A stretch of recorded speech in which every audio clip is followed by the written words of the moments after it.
L'invité café. La guerre contre le terrorisme, c'est le thème abordé aujourd'hui avec notre invité café, le général Lambert Lucas, le commandant de la gendarmerie en Guyane. Il est interrogé par Patrick Clark.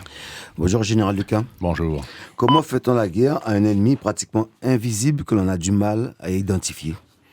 Alors bon, tout d'abord, je voudrais rappeler les mesures qui ont été annoncées par monsieur le préfet, renforcement des contrôles, comme ça a été indiqué, au poste de contrôle de Regina et d'Irakubo. Les patrouilles ont été multipliées sur les lieux des grands rassemblements. Bon, on l'a vu lors du du match de foot de ce week-end et également sur différentes manifestations. C'est également que le renforcement de cette sécurité a été un axe d'effort sur le centre spatial guyanais avec nos amis du régiment étranger d'infanterie. Et enfin sur l'aéroport avec la PAF, la douane et bien évidemment la brigade de gendarmerie des transports aériens. C'est un plan Vigipirate renforcé, ce n'est pas encore l'état d'urgence. Alors bon, l'état d'urgence s'applique pas outre-mer.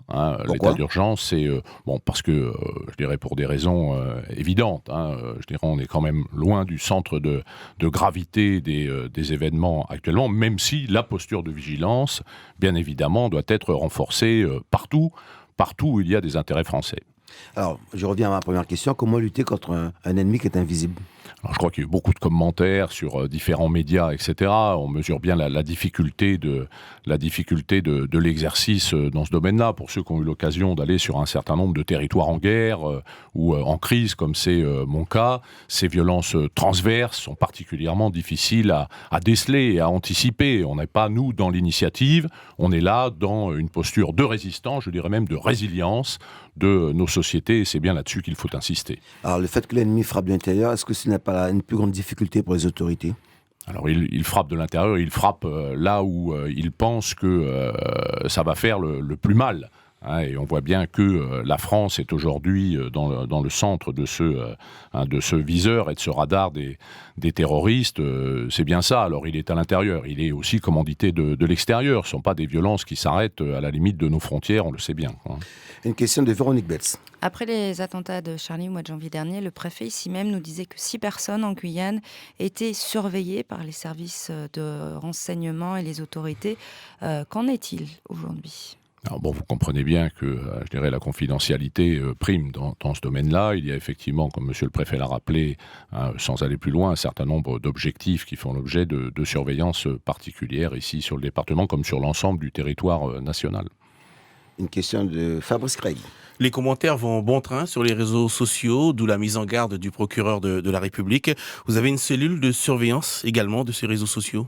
Alors, il y a une surveillance des réseaux sociaux qui est opérée au niveau national, parce que bien évidemment, ces réseaux sociaux ne s'arrêtent pas aux frontières de la Guyane avec des signalements qui sont effectués. Au niveau local, nous avons une surveillance des réseaux sociaux qui est bien évidemment d'un niveau moindre que celle qui, elle, suit effectivement tous ces phénomènes au niveau national et effectue les signalements nécessaires lorsque cela est urgent. Général, un ennemi qui est prêt à mourir ou qui n'a pas peur de la mort est donc imprévisible. Comment lui faire peur ?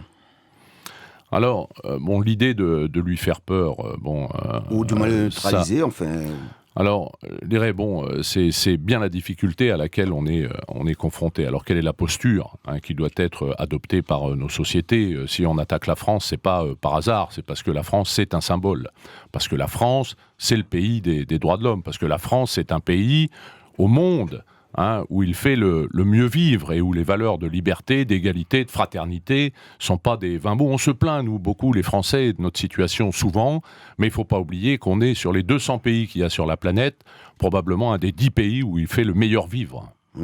C'est la première fois que des kamikazes agissent sur le territoire français au milieu de la foule. Il faut redouter d'autres opérations de ce genre ? Alors malheureusement, et ça a été dit par le Premier ministre et tout le monde l'a en tête, il est évident que la question, c'est pas si ça va arriver encore, c'est quand ça va arriver.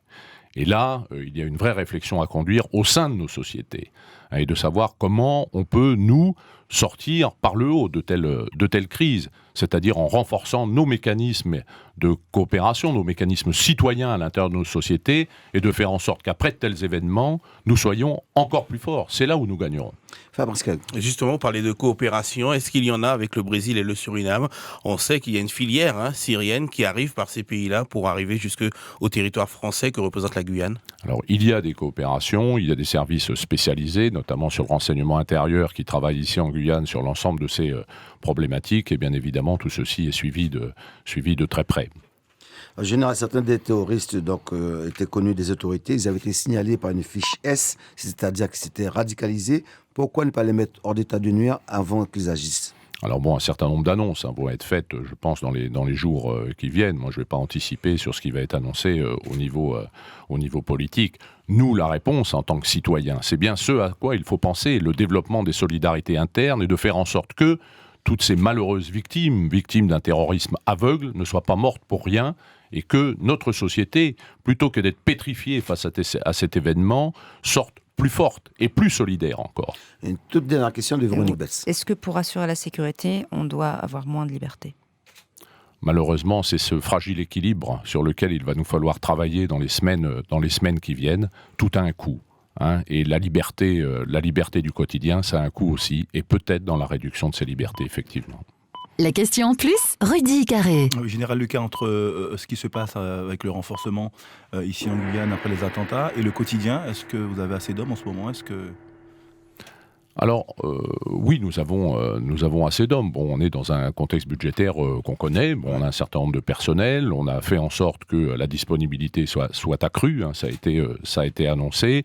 Bon, je crois qu'au-delà des hommes, maintenant, c'est un vrai mouvement citoyen que nous devons appeler, une mobilisation de toutes les énergies, et c'est pas seulement la police, la gendarmerie, la justice et monsieur le préfet qui vont faire la différence, c'est la capacité de notre société à être suffisamment résiliente pour pouvoir encaisser un tel coup et encore une fois, sortir par le haut d'une crise telle que celle-là.